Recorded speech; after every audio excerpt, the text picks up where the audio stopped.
Hey, what's going on, everybody? It's Games from Almost in Full Color. Today's video, I want to talk about the Sony PlayStation Portal, which is the name of the new Sony handheld device we've been hearing about for the last few weeks that they've been kind of keeping hush on. They allowed a behind closed doors access, a hands-on access with the device for obviously big YouTubers and news media outlets and things like that to review the device. And while they did have some good things to say, a lot of the stuff just really was a head scratcher for me. And I don't really see this product succeeding just because I don't even feel like it's been given a chance to succeed because based on what they're saying the device is capable of, it doesn't really have anywhere to succeed at. It's just extremely limited. But let's talk about what they got going on here. Okay, so first things first, the PlayStation Portal is a $200 device that is essentially a DualShock 5 split in half with an 8-inch 1080p 60Hz screen smashed in between it. It retains all of the functionality of the DualShock 5. So if you're somebody who really loves that controller, then you'll love that part about the device. Sony was hush on the battery size and estimated battery life on a single charge, so we don't know what they're going for there. However, the DualShock 5 is kind of notoriously known for not having the best battery, as well as DualShock 4 kind of suffered from that as well. So, whereas you do have a little more real estate because you do put the big screen in the middle of it, maybe to put in some more battery, I'm not imagining that the battery life is going to be the greatest. Again, because Sony would not release any of that information. And historically, when companies don't release that type of information, it's because it's probably not that flattering. So I'm not expecting a huge number for battery life or hours played. I would guesstimate probably around 2 to 3 hours of play on a single charge. Now, Sony did say that, this device is meaning to be paired with their PS5 console, and it will just basically be for remote play exclusively. So you would download your games on your PlayStation 5, and then you would be able to remote play them on your PlayStation Portal. So that's really all they see the device for, and that's all it's going to be for. It's just remote play from your PS5 when you are just not near your console. If you want to be somewhere else in your house and be able to play, detached from your console, or maybe you're out somewhere else and you have a strong Wi-Fi connection, then you can use that to remote back to your console and play any games that you do have installed on your PS5. One good thing is that it seems like the device will be able to control the PlayStation 5 fully from wherever you are, as long as you do have a Wi-Fi connection.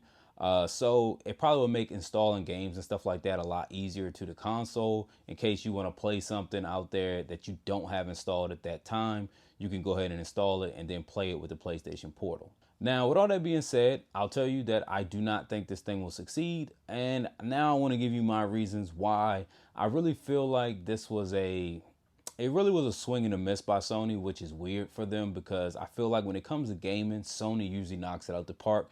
They're usually really, really consistent and giving good products and good gaming to us, the consumer. So the first reason I feel like that, and probably one of the weirdest reasons, is that it's locked specifically to the PS5 using remote play.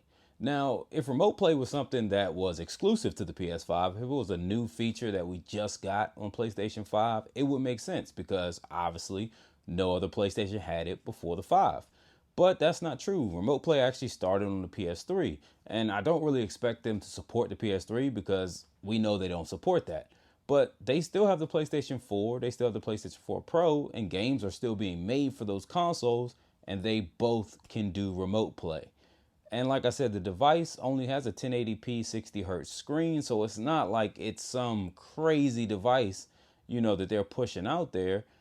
It just seems like that they should have opened it up from the 4 all the way up to the 5 so that anyone who has those consoles would have a reason to get this device. Locking it to the 5 just doesn't make sense because obviously this is a companion device. It's not going to move additional PlayStation 5 units.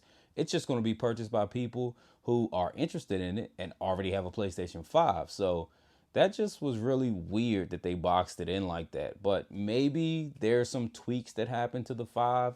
I'm not sure, but I seriously doubt it. I think the remote play service is is pretty much the same as what we've been playing for the last few years using the PlayStation 4 and PlayStation 4 Pro. Now, the next area, which I feel like is probably the biggest swing and a miss by Sony, was that Sony stated that their new PlayStation Portal device will not support PlayStation Plus premium streaming. And if you don't know what that is, that's basically your ability to stream PlayStation 1, 2, 3, and I believe you can even stream up to PlayStation 4, maybe even 5 titles over the internet to a device. Usually before, now we have the PlayStation Portal, even though it's apparently not going to work with that. But you could do it with like your phone. I also believe you could do it with computers as well. So if you were away from your console and you didn't want to do remote play, you could utilize their streaming service to actually just stream those games right to your handheld device, and you don't have to do any downloads or installations or anything like that. And what made it really weird that they said the PlayStation Portal wouldn't support that is that a few weeks ago they just announced that they were going to expand that service and have it be able to support 4K resolution streaming. So it just seemed like a big precursor of, obviously you have this handheld device. At that time it was still called Project Q, that you're pushing, and saying, hey, this thing's going to be ready here shortly. Just seemed like something that they were kind of ramping up, and it seems like that was not the case. They don't want that to be part of the PlayStation Portal device, which seems like the perfect device to take advantage of that. But again, not really sure what they were thinking on that one. All right, another thing that was really weird is that apparently the Portal will not have Bluetooth at all. It won't support Bluetooth. So if you have that fancy headset, that you bought for your PlayStation 5 and you were thinking that you're going to use it with the Portal, you can't because it doesn't support Bluetooth at all. So they did put a 3.5 headphone jack on there if you wanted to, put in some wired headphones.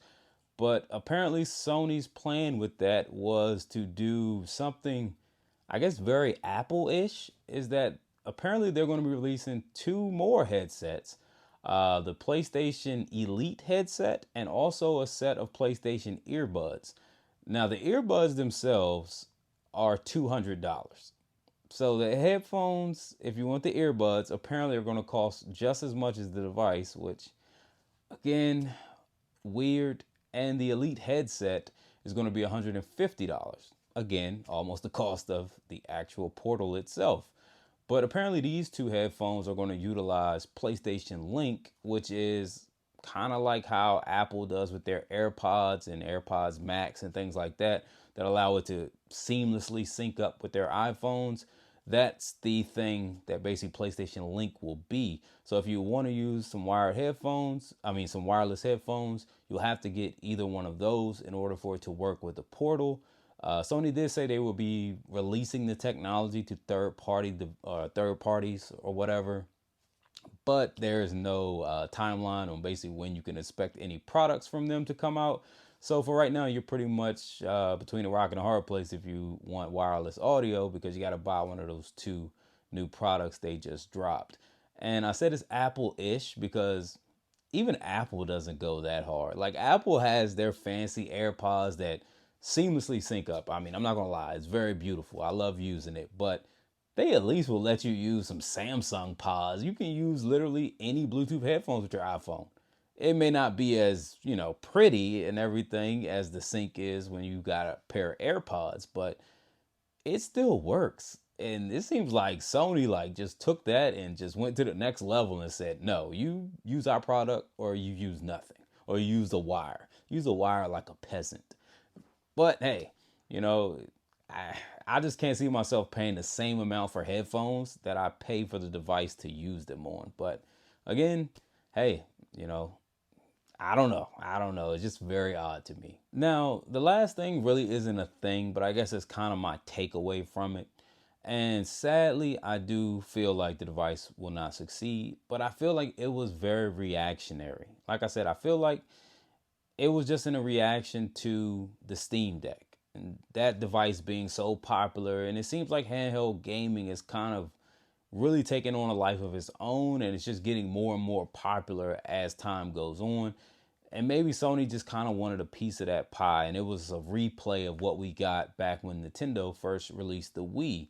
And when they first talked about the Wii and said, hey, you know, it won't be as powerful as the Xbox 360 or the PS3, you know, people kind of wrote it off. But then the Wii Motion was just so popular with people. It made Sony and Microsoft come up with their own devices, which neither one succeeded. They had the PlayStation Move, which I don't even believe that's a thing anymore. I guess you could argue this now PlayStation VR, but the Move is not a thing anymore. And obviously the Kinect for Microsoft is no longer a thing because it doesn't, I don't even think it works for the Series S or the Series X. So it just seemed like those were two products that they just kind of threw in the ring to try to, you know, get a piece of that Nintendo Wii pie. And it kind of seems like that's what the PlayStation Portal is. It's just like the Switch obviously is still killing it. The Steam Deck is super popular, and it just feels like Sony just was like, we need something out there. Something we don't want to put a lot of time and effort into, but we just want to have it as something viable, something we can just throw out there and say, hey, we have handheld gaming too. And guess what? Basically, just like Nintendo did with the Wii, ours is only $200. Steam Deck, that starts at what, $400?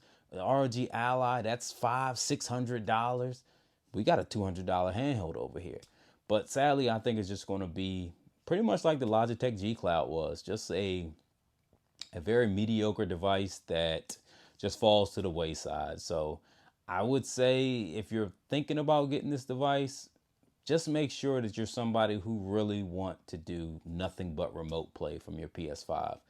I don't really see it being supported long by Sony, maybe a few years, but I feel like it's going to go the same way the Vita did. And you could have just gave us a Vita for all this, but hey, it is what it is. Well, I hope you guys enjoyed the video. I wish I had better news to give to you. I guess a better opinion. I won't say better news, a better opinion of the device. But sadly, I don't. But as always, thanks for supporting the channel, and we'll talk to you on the next one. Peace.